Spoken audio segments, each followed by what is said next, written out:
We are on Antigua Shipyard, and to the bottom of the map in the red we have our complexity player.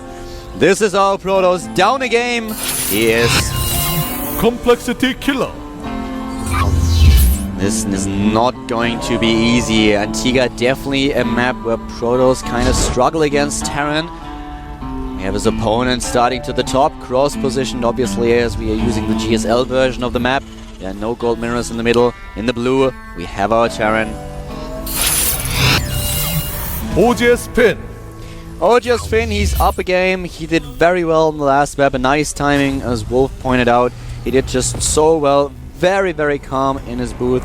And let's see what he's going to do on this map. Will we see drop lane to the base once again? What is he trying to do? And especially, what is Killer trying to do? Will we see some 3-gate pressure in order to take down the expansion? What is his opening going to be? Will he start with the expansion first once again with the Nexus, or will he just start with the gateway? Looks like it's going to be Nexus. He has hit 14. He could do the Naniwa build. I keep calling it that because he was the first person I ever saw do it, where you get the double gas after a 14 gate. But it appears to be Nexus first. He's gone up to 15 probes now.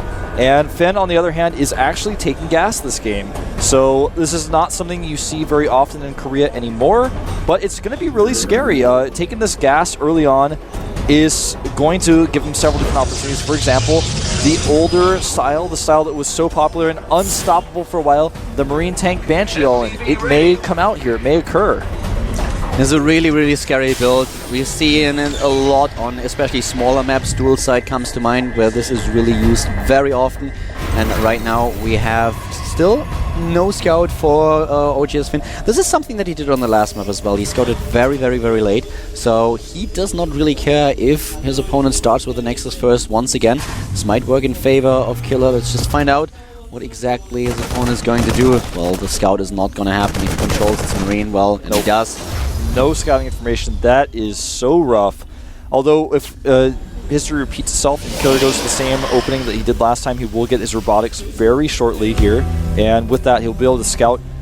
And not only will he be able to scout, but having that robotics tech is so important, so useful against a build like this that we see from Finn. Finn is taking his second gas now, as well as he starts his factory here. So this is not going to be an expansion build, but very likely a heavy, heavy aggression build. There's the reactor on the barracks as well. And, you know, he's doing something that Killer may die to if he does not prepare well for it. You are so right. He might actually just kill Killer right away, because he is going for a very aggressive build. We have him with double gas. The factory is done at this point, and Killer has to be so careful.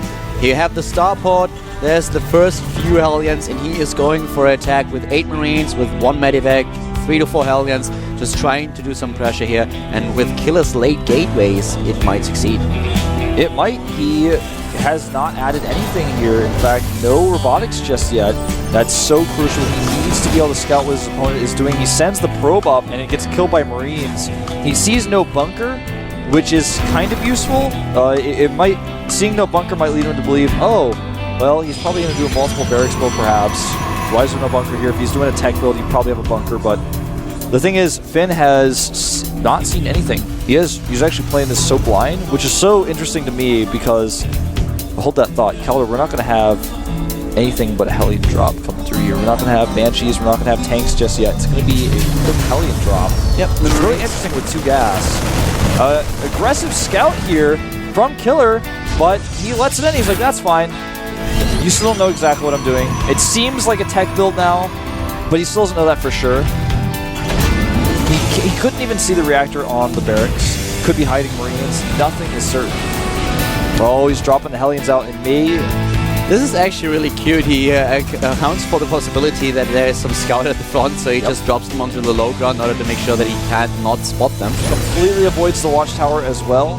And with this Hellion group, he knows his opponent going for Nexus first will have very few units. He's going to try to sneak by here. Running right into the 2 Stalkers. Oh, is he going to block with a pylon? Oh, he's clustering them. That was scary what he did with those probes. He could have actually killed a lot if he would have realized a little bit earlier what was happening. Oh, nice control by Killer so far in most ways. Yeah, he does a bit of damage, but not enough. Yeah, 7 kills in total. So that's actually a fair amount of damage. 7 kills, that's okay. But could have done a little bit better, but another one dies. Is is what's happening next. Yep. Back at the home base, we see a Raven is coming out. He's added the second barracks, even getting a second He's reactor going now. for It's the gonna one-bay be- push. Yep, big push with Marines, no combat shields, just pure Marine, medevac, Raven siege tank. It's going to be a very, very tough push to hold without Colossi. And Killer, can he afford to do that now? Does he know what's up? He knows there's factory tech out there, but what will his next move be? The follow-up could be so deadly, and as you said, it is so hard to hold this. He has a lot of gateways, he has the robotics. There won't be a Colossi, it's just not happening in time. The problem is not only just the Colossi, but the ratio of units. If you go gateway against this, you have to have the perfect ratio. You make too many Stalkers, then the point defense drone and the Marines destroy you with their rapid DPS and the medevacs. You make too few Stalkers, the Banshees kill you because you don't have enough anti-air. And obviously with the point defense drone and the make Stalkers are having a really hard time if you position this well. There's the Raven already. A beautiful shot. Beautiful shot indeed, man. Used to be called the Nighthawk in alpha versions of StarCraft II. I can see why. Okay, this is getting really scary. I was about to say exactly the same sentence, and when I stopped and then you say it, it just feels like we're having the same conversation again that we just had yesterday. I told you, man, after we had that experience in the bathroom, everything changed. And now we just think on the same level. I had to bring it up again. Colossi are not going to be out in time, but he's getting the robotic support bay. He can buy time here a little bit. Army supplies 50 Oh man, to Calder, 30. he's keeping his Stalkers in the main base. He should be trying to bait out point defense drones right now and trying to hit these Marines before Stim is ready, but they're in the main base, and this is just looking pretty harsh here. One Banshee posturing right now, and here comes the attack. He's pushing out. His Colossi are far from ready. He is moving the Stalkers down, but the Raven is in perfect position to point defense One from where he wants. One immortal, that's all he has. Great position, has the vision onto the high ground. He drops onto the high ground with a few Marines. He takes down the robotics. Oh, this is really interesting. Killer's going to go for it like this. I don't know about this. The point defense drone is not in range of these Stalkers, but the units are falling so quickly. Oh, he actually loses most of the Marines. He's holding this. I can't believe it. He does still have to worry about the Banshees, though, as Stalkers. Look at the Immortal. 2 hit points, 3 kills. The siege tanks, they are gone, but there are still 2 Banshees. And he's not taking down the Banshees. The point defense drone is just too strong, but the Colossus is out. He needs to actually... He's going to have to accept the fact this Robo will die. He needs to cancel that Colossus, make mostly Stalkers at this point. He's going to have to deal with these Marines with the Colossus alone that he has now. Oh god, the Atosis pilot. Oh my god. Oh my god. He's going to get the point defense drone during this, though. The Atosis pilot is gone. If he can get rid of the Stalkers, there will be no anti-air anymore. The point defense drone, as pointed out, is gone. And now he's trying to take these Stalkers apart, doing a really good job.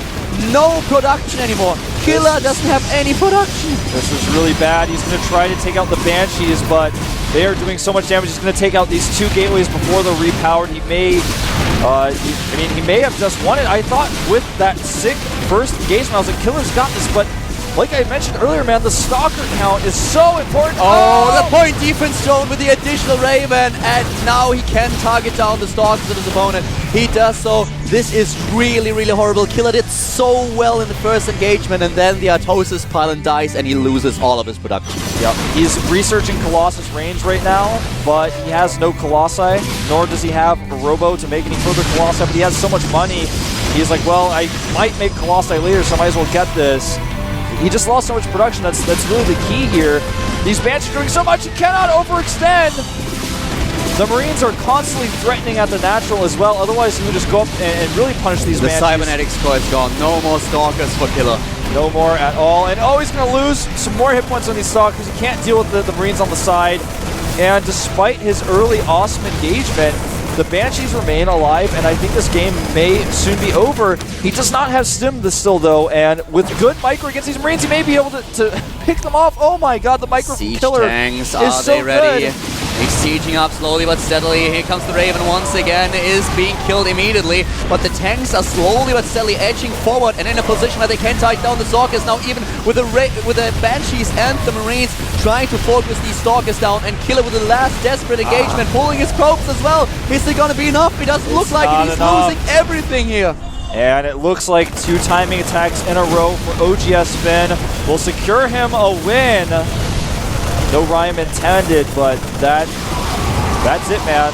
Killer's out here. He's got charge on the way and resources he can't spend. It is too much. He pulls the last few of his probes, and this is it. The last round of Zealots, not enough to stop Finn's forces. 22 supply, 18 for Killer. GG. Game is over. And Killer trying to come to terms with it. Actually, you're exactly right. He's trying to accept his loss here. He's warping in only Zealots, but he's doing it underneath the fire of the Banshee. And a great first engagement, but the point differential was too much. And I feel like if Killer had been a bit more patient, some of his engagement might have been able to hold. But GG. GG. He had a chance, but let's be honest about it. This pylon killed him.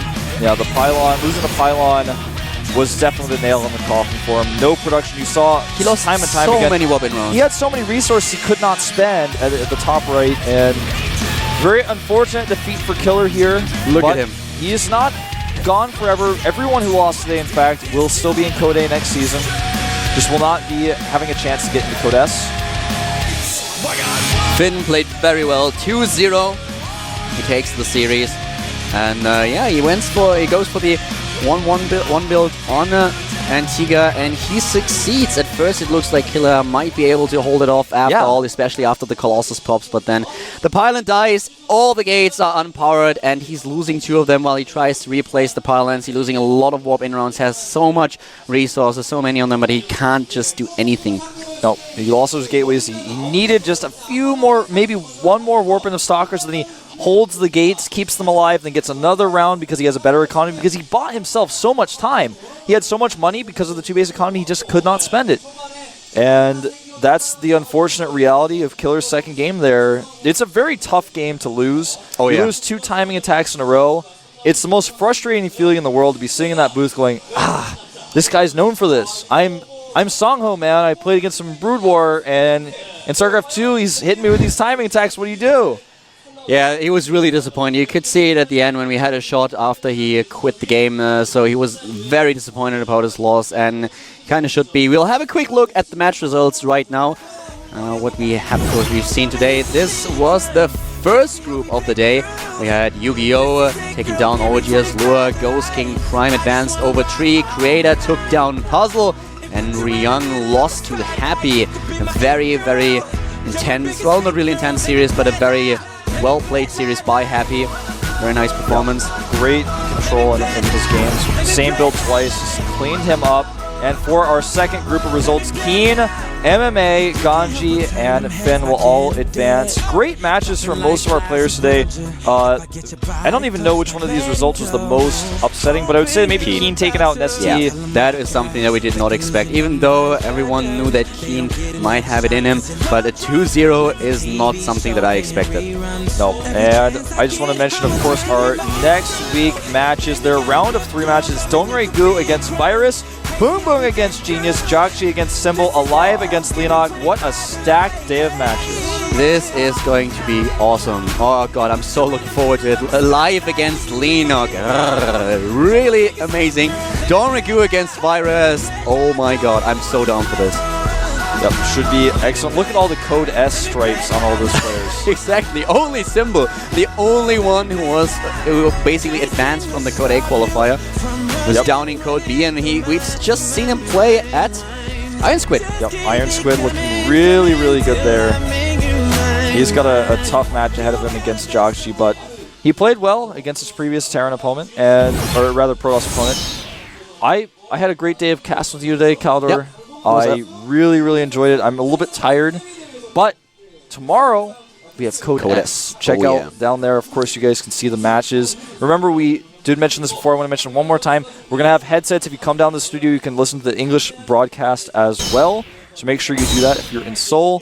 And first come, first serve. Get down here, get those headsets. The studio should probably be packed. When we had the round of 16, we were actually talking about the players. We said, okay, we really thought, okay, this time a Protoss player will take it. We will have another Protoss GSL champion. We have 1 Terran player remaining. And I have to admit, if MVP really takes it, I mean, he has it in him to take the GSL championship, but then the Protoss players, it will be like, guys, seriously, you've been in so many finals, you never took the title, except for MC, this time with 3 Protoss players. What are the odds? It's been over a year since MC won. It's been ages ago. A long time, over 400 days.